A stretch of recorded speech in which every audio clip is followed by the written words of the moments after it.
I'm delighted to be with you all today, and I'm thrilled to be able to talk with you about something, this project that I've worked on thanks to the National Trust for Historic Preservation and the American Academy in Rome. And it's something and I think most of you in the audience care deeply about.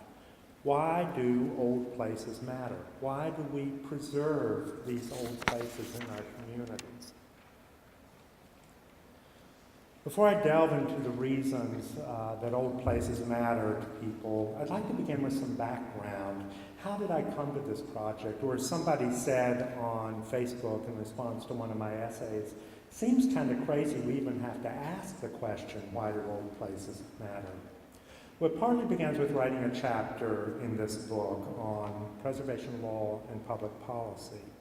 And as I summarized the laws and policies for preservation throughout the country, a theme emerged that until we had a stronger ethic of historic preservation, we were unlikely to have stronger laws and policies. At that time, I was teaching at the University of Maryland, and I would begin each class by asking my students, why do we have historic preservation law? And what I discovered was a little bit of a surprise. Most of the students, who were graduate students in historic preservation, couldn't really answer the question of why we have historic preservation law, but they also couldn't really answer the question, why do we do historic preservation at all? They didn't seem to have ready answers for that question. So being able to express why we do the work we do seemed critically important to building a broader ethic for historic preservation. So I began to look around at the policies and statements for why historic preservation matters. And what I discovered is that the purposes that we listed were often very limited in scope. And they would typically say the same things and use the same phrases. It's to save our heritage, it's to preserve property values, it's to promote tourism. All valid reasons, but they didn't seem to really get to the gist of why we do it. So the reasons were often also brief and not very evocative. And they really hadn't been re-examined since 1965 with the publication of this book, With Heritage So Rich, which led to the enactment of the National Historic Preservation Act, and which remains today one of the most evocative statements in support of historic preservation in our country. So I proposed a project to the American Academy in Rome, where I would go off to Rome for 6 months and study this question, which was not a bad gig to have.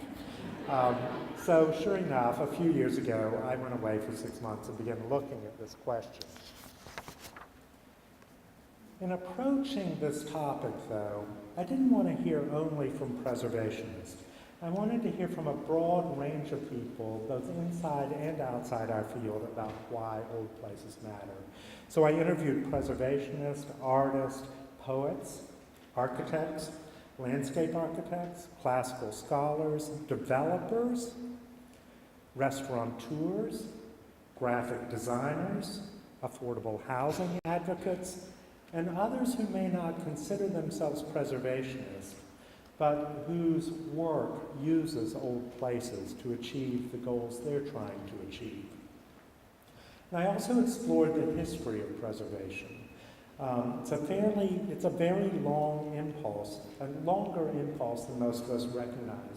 In this upper image on the left, you'll see Dr. Kim Bowes, who's currently director of the American Academy in Rome, standing at a place on the Palatine Hill in Rome that is supposed to be the hut of Romulus, as in Romulus and Remus. And this was a place that was consciously preserved during the reign of Caesar Augustus.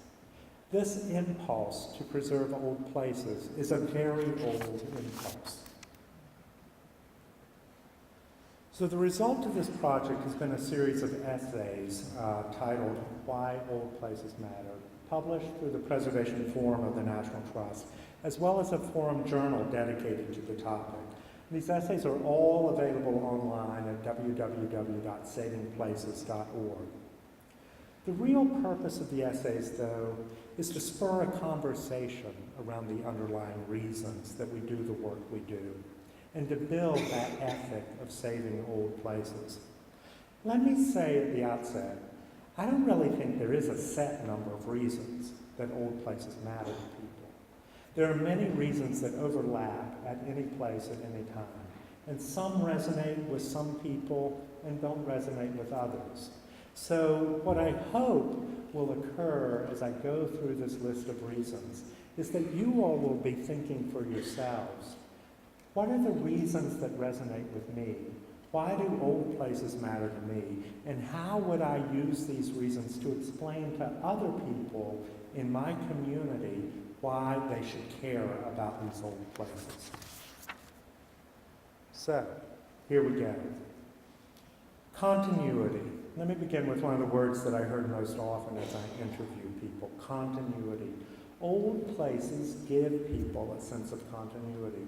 In a world that is constantly changing, old places provide people with a sense of being part of a continuum that is necessary for them to be psychologically and emotionally healthy.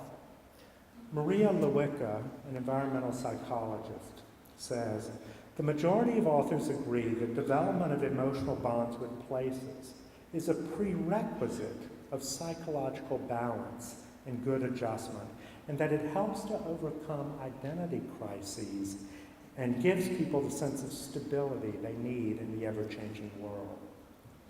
We often see this in schools and churches in our communities.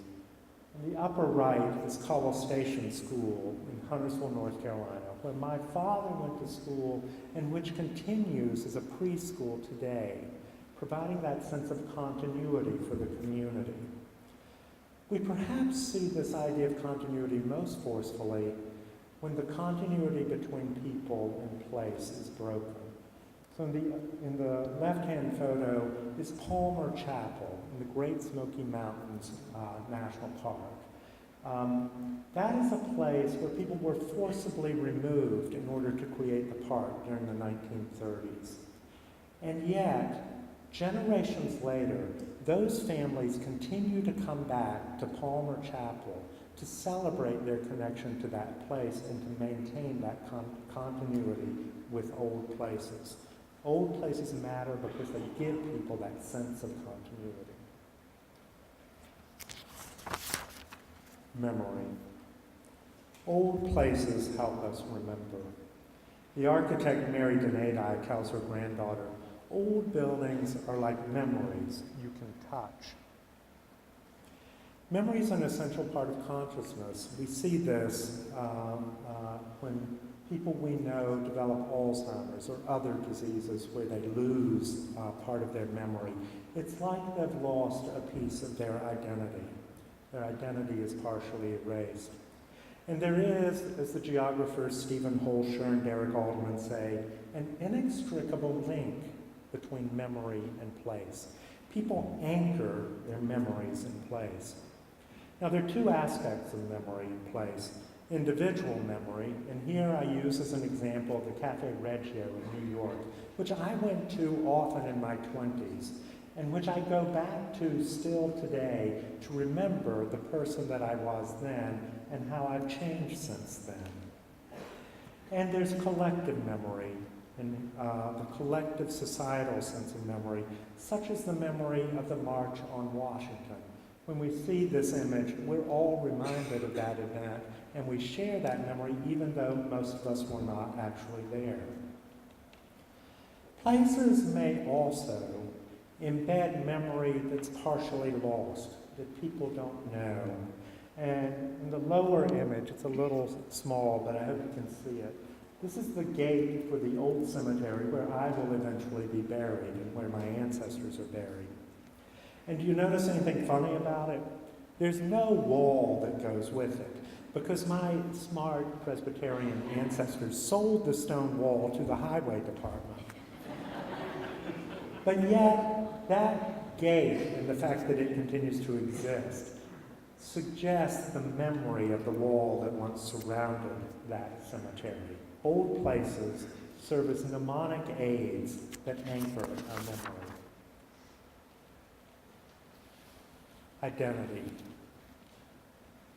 Old places embody our identity. People have long recognized this link between place and identity, from Cicero, who wrote of returning to his grandfather's house, to James Marston Fitch, who wrote that preservation affords the opportunity for the citizens to regain a sense of identity with their own origins, of which they have often been robbed by the sheer process of urbanization. Psychologists, sociologists, philosophers, and architectural theorists all study the relationship between place and identity. Most would agree that place is inextricably linked with the development and maintenance of continuity of self.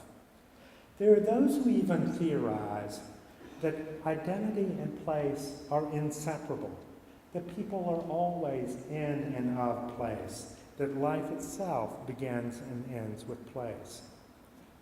Our sense of identity is not static, however. It changes over time. We may form identities with different places.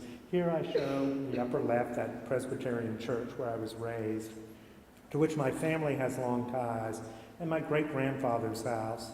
But I've also formed attachments with other places, with Chapel Hill, and with DuPont Circle, and with the American Academy in Rome. And to my surprise, you may be wondering why there's a picture of a 1970s mall in the center there. To my surprise, I discovered that the places don't have to be particularly old for people to form attachments, only sort of a generation old. This is the Eastland Mall in Charlotte, the mall of my teen years.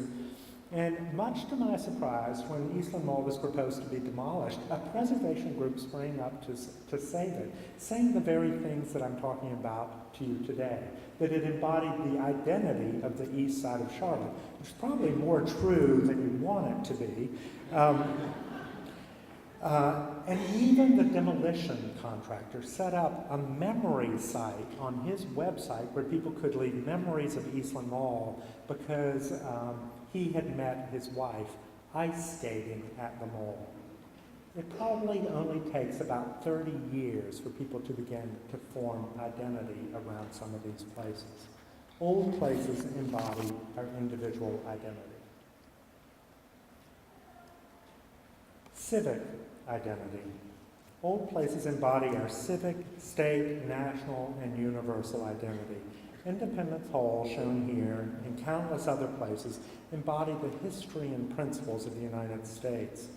The preservation movement has long championed these places, and patriotism and national identity have been key drivers of the preservation movement. But I noted when I talked to people about this idea that people no longer feel very comfortable talking about patriotism as a reason to save old places. A reticence that reflects what Edward Said described as the vexed issue of nationalism and national identity, of how memories of the past are shaped in accordance with a certain notion of who we, or for that matter they, really are. We've left people out. Slaves were not mentioned at plantation houses. Native Americans were treated as the enemy, and countless workers and everyday people were not acknowledged at the places we sought to save. And national identity can be manipulated through these places. Here's a building in Rome in the center there called the Square Colosseum, which Mussolini had built expressly to tie his regime to the regime of Caesar Augustus. But the thing about old places that's most interesting to me is that the continued presence of these old places permits and may even foster the acknowledgement of changed identities over time, that transformation of identity, like the way slavery is now acknowledged at Monticello and at Mount Vernon. Old places often become the vortex for these discussions, however uncomfortable they may be. There are also places that form part of our universal identity, our identity as humans. We felt that idea when the giant Buddhas at Bamiyan were destroyed, and we feel it when we see the pyramids These are parts of the world that belong to all of us. Old places are part of our ever-evolving collective identity. Beauty. Old places are beautiful. If you Google beautiful places, what you get is a bunch of natural places and a bunch of old places and just a smattering of new places.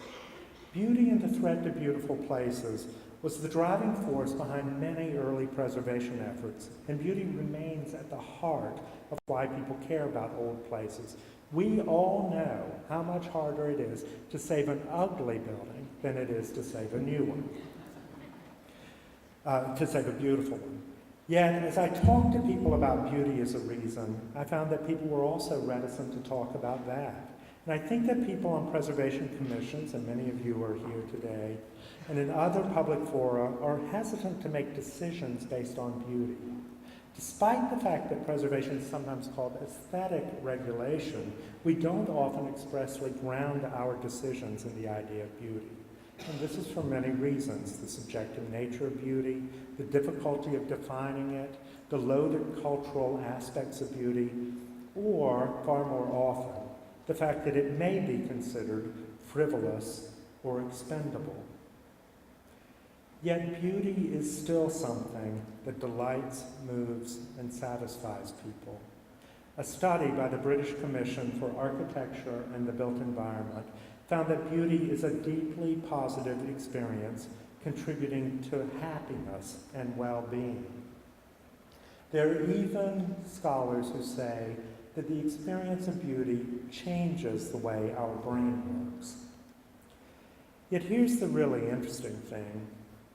Preservation, again, is the public forum where our concepts of beauty change. Preservation has been a march of the ugly transforming into the beautiful. I remember when Victorian houses were not considered beautiful. They were considered expendable. I remember when Art Deco and Moderne was considered hopelessly commercial. And today we're talking about brutalist buildings like the one shown at the center here. I'm not going to try to convince you that you think they're beautiful yet, but I can find beauty in those buildings now. I think we should learn to talk about the beauty of old places, the psychological and sociological benefits of beauty, and to demand beauty in our cities, towns, and communities. Old places matter because they are, or because they may become, beautiful. History and learning. Old places give us an understanding of history that no other documents or evidence possibly can, such as here in Iowa, Cedar Rapids, and the National Trust Historic Site, Bruce Moore. How? Old places have the unique ability to have people experience history with all of their senses. It tells us different information. It allows us to experience history with full body immersion. I show President Lincoln's cottage down here, where people can walk in Lincoln's footsteps and inhabit the places he inhabited. People want to be able to touch the handrail that Lincoln touched. It connects them to him directly. And in the upper left is Emily Dickinson's house in Amherst, Massachusetts, where people can understand something about Emily Dickinson's poetry that they cannot understand from reading about it. And in the lower right is Old Salem in North Carolina, where I went on school field trips and where I remember to this day the experience of one of the ladies there singing a cappella while we enjoyed the Moravian Love Feast. I will note, and I think most of you will recognize this, that for many of us, the field trips to historic places are the only part of our history education that many of us remember. It is the most memorable part. There are also broader things that we learn simply because of the survival of the place. In the upper right is the Quan Tai Temple in Mendocino, California, built in 1854, a Taoist temple. And as one of the Chinese-American descendants shown there, Deborah McCord, said to me while we were there, what people learn when they're here is that we were here, that in 1854, the Chinese were in Mendocino County, California, building a temple. Old places matter because they are the most vivid places to learn about history and ourselves. Architecture. Old places as architecture are part of our cultural inheritance. We love old buildings that are architecturally significant because they're part of the cultural legacy of all humankind and because of how they make us feel. I remember vividly stacking hay in an old house that one of my father's friends used as a barn. And I knew that there was something different about those tall old rooms. I later learned it was probably proportion, balance, and harmony. It was architecture with a big A. In Renaissance and many neoclassical buildings, like the Villa Rotunda shown here, I had to make sure it was actually up there, like the Villa Rotunda shown here, people, we feel the emotional impact of proportion, balance, and harmony. And at Farnsworth House, we feel Mies van der Rohe's attempt to embed a house as much as possible in nature. As the National Trust architect pointed out recently, this is one of the most significant buildings in the history of architecture. After Farnsworth House, nothing was ever the same. Architects and designers looked to old architecture, the Villa Rotunda or the Farnsworth House, as models and inspiration. And that's important enough because they designed the places where we live, work, and play every day. Significant architecture is part of our cultural heritage and is no different from any other great art. But there's something more. As the Finnish architect Juhani Palasma points out in a recent Forum Journal article, old architecture is also important because it places us on the continuum of time. When we see the pyramids, we are immediately placed on the continuum of time. And this is true for the many old places in our communities, from the town hall or other public buildings here in Fort Dodge to the courthouse. They immediately place people in every community on a continuum of time. Sacredness. Some old places matter because they're sacred and because they're considered sacred. People all over the world find places like the sanctuary of Chamayo in New Mexico, which is shown in that center photo there, to be places that move them. They actively seek to experience the feelings I had at that remarkable place. From the Wailing Wall of Jerusalem, the Kaaba in Mecca, St. Peter's Basilica, Santiago de Compostela, the Shrine of Ise in Japan, Varanasi in India, or Mount Taylor in New Mexico, sacred places have been revered for thousands of years by many different cultures. There are also other ways, in addition to the religious, that places are considered sacred. Sites of conscience are often considered sacred. They have been sanctified by the things that happen there. Places such as battlefields and cemeteries. Old places matter because they may be revered as being sacred.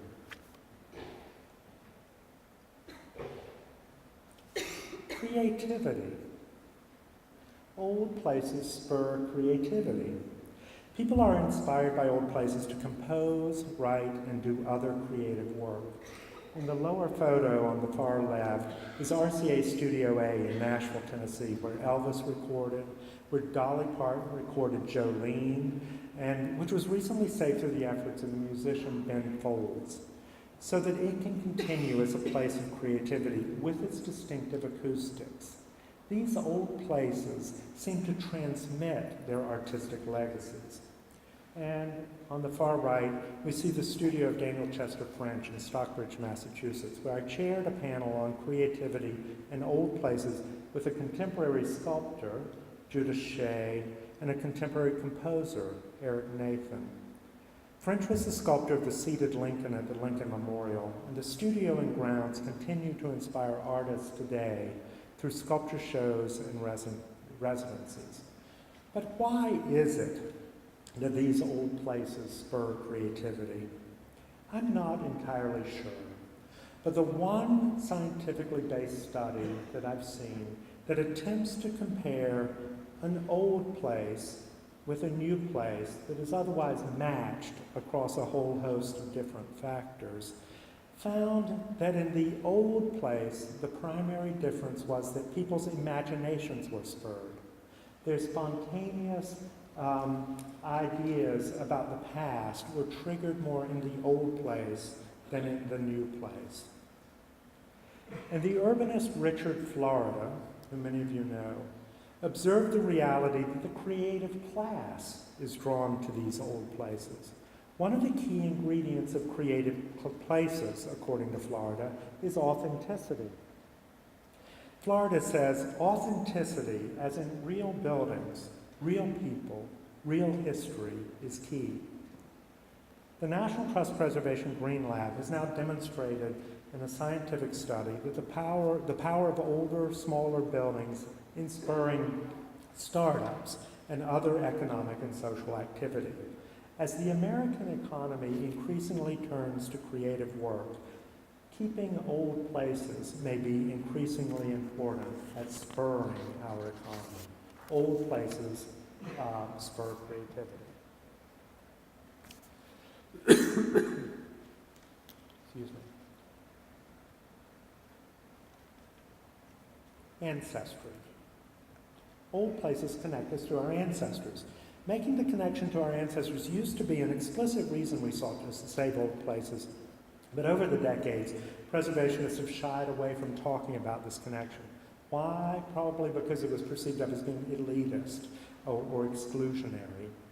Yet in recent years, the field of genealogical research has exploded in scale, as witnessed by Ancestry.com, where more than 3 million people paid $19.95 a month to continue to explore their relationship to their ancestors, and TV shows such as Finding Your Roots.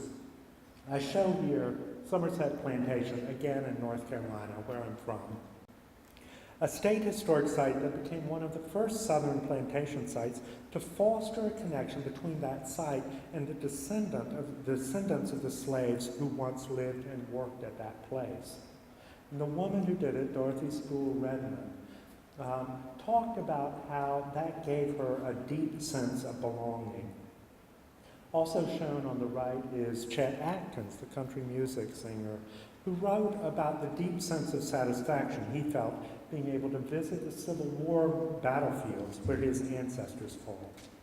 And here in Iowa, the Century Farms program celebrates the long connection between farm families and their places and their farms. Being able to connect with the places where people's ancestors lived and worked gives people a deep sense of satisfaction, a sense of identity and belonging. Old places matter because they connect us to our ancestors. Community. Old places foster community. But how do old places, old buildings, old cities and towns foster community? What particular role do the old places play? The writer Wendell Berry says, a community is the mental and spiritual condition of knowing that the place is shared. Old places foster community by giving people a sense of shared identity through landmarks, history, memory, and stories, the things we just talked about. But also by having the attributes that foster community, such as distinctive character and walkability, and by serving as shared places where people meet and gather. We see this in the many certified local government programs here in Iowa and in the many Main Street programs in our communities. Those help foster a sense of community. A great example of the way that old places foster community is post offices, and here I show one in La Jolla, California. Old post offices serve both as distinctive landmarks in our community, but they also foster walkability where people get to meet each other and find out serendipitously how they will, what they need to know during the day.